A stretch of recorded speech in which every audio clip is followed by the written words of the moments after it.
History books paint Victorians as prudes clutching their pearls at ankles showing. Yet these aristocrats spent more on specialized fuck furniture than modern crypto bros waste on NFT apes.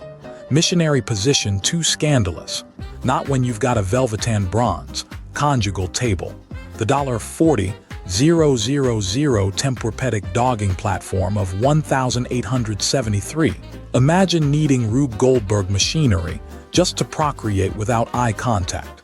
These monstrosities hid under anatomical examination tables, brochures, featuring adjustable hip brackets, retractable knee scoops, and a hand crank to raise your wife's pelvis like a Ford Model T.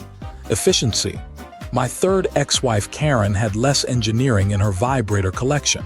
Upper-class modesty required curtains around the damn thing because God forbid the maid sees Lord Fuckwit's bare ankles while he's doing the only job that justifies his inherited coal fortune. Victorian porn. Just patent blueprints for pulley systems, intended to alleviate rheumatism during prolonged upright activities. Sure, and Epstein's Island was a taxidermy retreat. The crown jewel, Dr. Kellogg's non-electric Marital Aid Platform, because vibrators caused hysteria, but leather stirrups and counterweights were family values. Rich idiots would rather explain bronze groin clamps to dinner guests than admit they liked eye contact.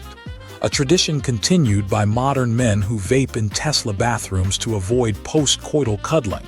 Here's the kicker. Archaeologists found one still clamped to the ceiling beams in a Manchester attic. Why? Because great-grandpa needed 10 minutes of missionary on Tuesdays, but dismantling 400 pounds of clandestine boning apparatus would have inconvenienced the children's fox hunt. Priorities. Victorian doctors diagnosed hysteria with the enthusiasm of a frat boy spotting beer pong loopholes. 1 in 4 women carried this catch-all diagnosis. Symptoms included thinking above one's station, or, God forbid, knowing where her own clitoris was located. The cure? Therapeutic paroxysms prescribed like Adderall at a Silicon Valley coding camp.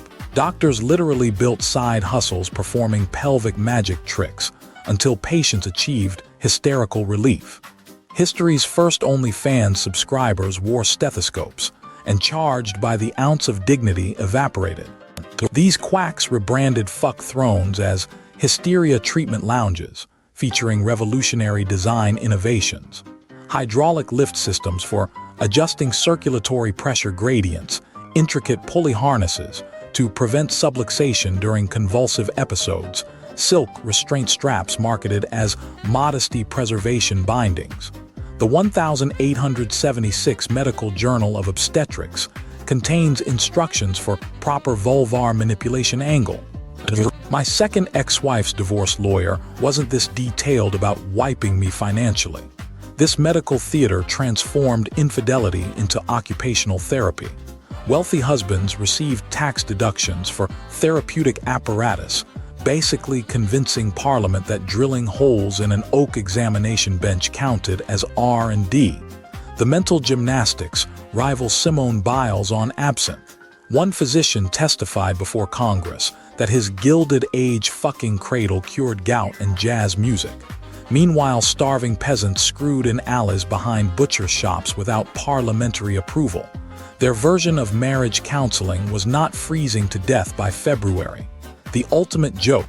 These contraptions worked. Female patients miraculously recovered from hysteria when doctors rubbed them to orgasm with clockwork efficiency.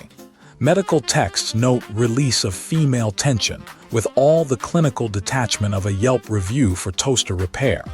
Columbia University offered certification courses in hysteria remediation, higher education's greasiest grift, until Biden's student loan forgiveness. Modern parallels.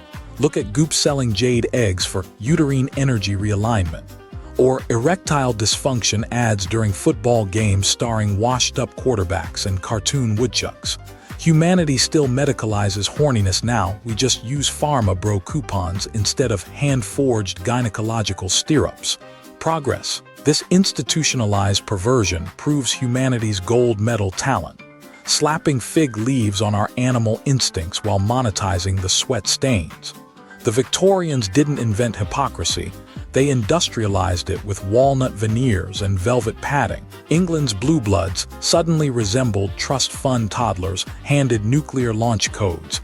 If your neighbor installed diamond-encrusted vulcanized air cushions synced to Chopin nocturnes in his conservatory, you'd commission solid gravel-filled amphibian bladders pulsating to the complete works of Nietzsche.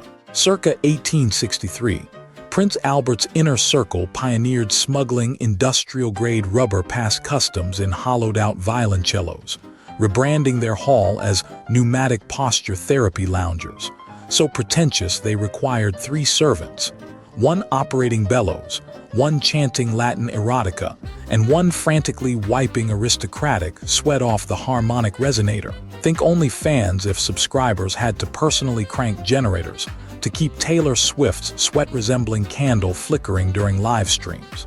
Patents from this golden age of mechanical inadequacy reveal noble desperation. Viscount Wimborne's reciprocating Serenity Chaise trademark boasted 16 torque settings and ethically sourced unicorn tail restraints, yet couldn't circumvent basic physics. Newton's third law sent horny barons ricocheting into water features like over-caffeinated ragdolls. Footmen's diaries confess retrieving concussed viscountesses from rose bushes, while husbands lectured guests about magnetic anomalies over brandy. The promotional pamphlet promised to elevate marital exertions to Olympian spectacle, essentially gaslighting your mistress into believing you invented Peloton 40 years before bicycles had pedals. Obscenity peaked with imperial logistics. Importing Malayan gutta-percha rubber for pneumatic synthrones required the same supply chains delivering cholera via municipal waterworks. Colonialism's crowning glory, enabling dukes to climax using materials harvested by malaria-riddled 13-year-olds between monsoons. Meanwhile, peasants risked Australian penal colonies sneaking rabbit bladder vibrators past Puritan enforcers raiding tenements for mechanical unchastity. Peaked the hypocrisy. Commoners got life sentences for leather dildos, while lords received parliamentary commendations for importing Breton percussion therapists as postural consultants. Electrification escalated hedonism into live-wire farce. 1882's Voltaic Virility Lounge connected users to crackling dynamos via copper codpieces coitus, now doubling as OSHA violation theater. 3 MPs fatally tangled in autocratic pulley systems, while London fire brigades catalogued 19 manor fires caused by overheated genital voltage modulators in February alone. Imagine explaining to Lloyds of London why your Mayfair mansion reeked of singed merkin and existential regret. Societal implosion arrived via 1900s rotational parlor chaise affair, leaking schematics proving half the aristocracy sublet their steam-powered rutting benches to molasses black market brothels. Westminster's proposed kinetic furniture ban collapsed when investigators discovered Lady Windermere franchising her vibratory aesthetic chambers across 6 counties. Essentially, the Gilded Age's answer to discovering your aunt runs a OnlyFans dungeon themed after Emily Bronte fanfiction. Industrial Revolution's actual bequest, proof that wealth multiplies stupidity like Kardashian spawn reality spin-offs. Observe modern parallels glittering beneath Dubai's blockchain brothel skyline. AI Sibian saddles playlisting Bad Bunny during climax synchronization protocols. Or Musk's Twitter algorithm accidentally live-streaming billionaires testing SpaceX-designed rectal probes. We've swapped bellows-pumping footmen for crypto bros minting NFT blueprints of Queen Victoria's unmentionables progress. Edwardian electro-hydraulic synchronization became tragicomedy's crescendo, promising couples harmonic resonance, but delivering outcomes resembling a drunk octopus operating a defibrillator. One duchess's diary vents about being catapulted into a gilded potted palm mid-coitus, her earl blaming solar flares. Ultimate absurdity. Pound 15,000 spent engineering hydraulic love seats replicating the romantic jostling of peasant shag carts, essentially pay paling 20K to simulate getting frisky in a Uber pool during pothole season. Humanity remains stuck in history's dumbest loop, inventing Rube Goldberg machines to achieve what serfs accomplished gratis behind a dung heap, using only moonlight and poor life choices. But the piece de resistance arrived when Victorian hypocrisy achieved peak transparency literally via therapeutic gazing glasses. Marketed as hygiene monitoring systems, these full-length mirrors encircled beds like horny funhouse attractions, enabling aristocrats to perform Olympic-level mental gymnastics. Self-surveillance prevents moral decay.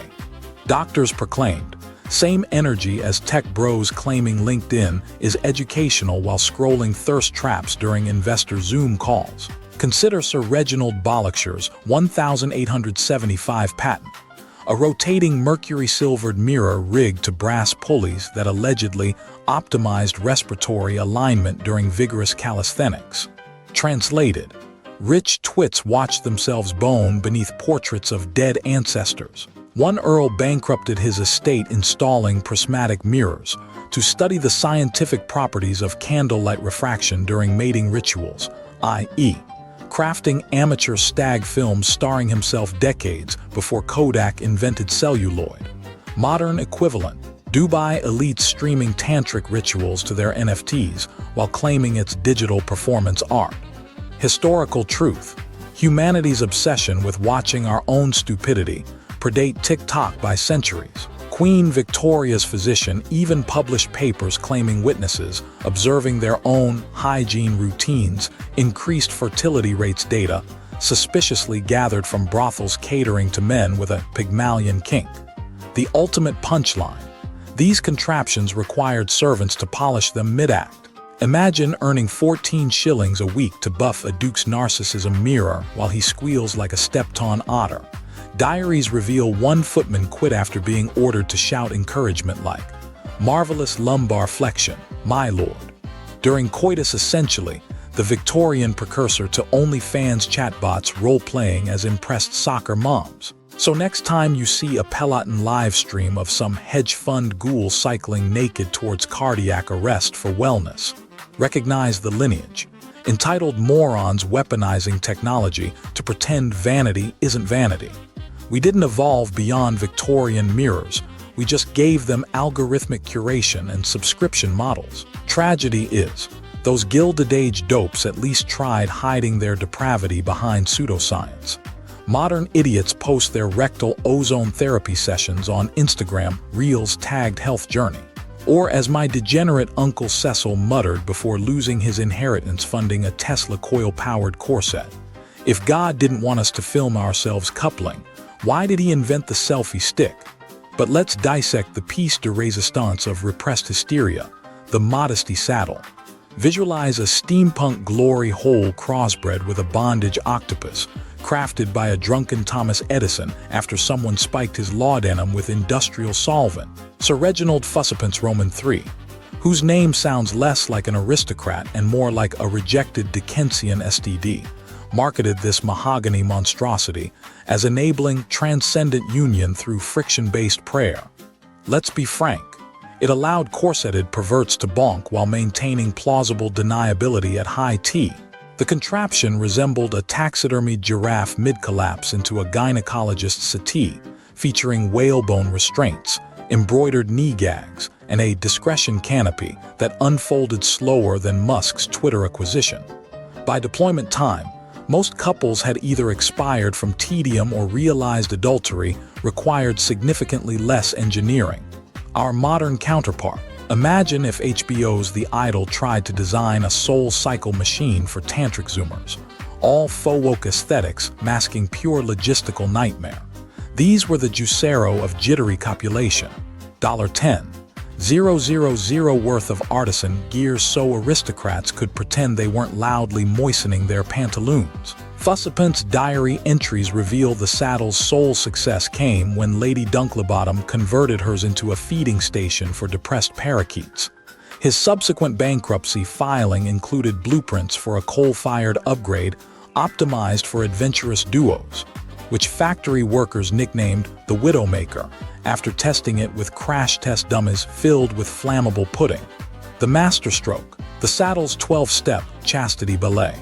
Before any breaches could be breached, users had to retract the shame shutters, calibrate the decency pendulum, and whisper an apology to Queen Victoria's portrait. Skip one ritual and brass bells would erupt through speaking tubes, broadcasting to scullery maids that Baron Backney had bungled the morality deadbolt. Again, a rear admiral once triggered the alarm mid-coitus, causing his wig to combust from sheer panic. Naturally, instruction manuals cautioned against excessive merriment during operations, which was like warning TikTokers not to dance near cliff edges. Obituaries between 1883–1901 cite 19 furniture-facilitated demises, including an earl flattened by his own anti-orgasm pendulum. My nephew Barnabas curates their autopsy sketches under the title, When Cornballs Meet Cobblers, a Gilded Age Tinder Swipe Left. Why this theatrical repression? Because Victorians were basically Andrew Tate fans in top hats, perverts desperate to rebrand their kinks as mechanical ingenuity.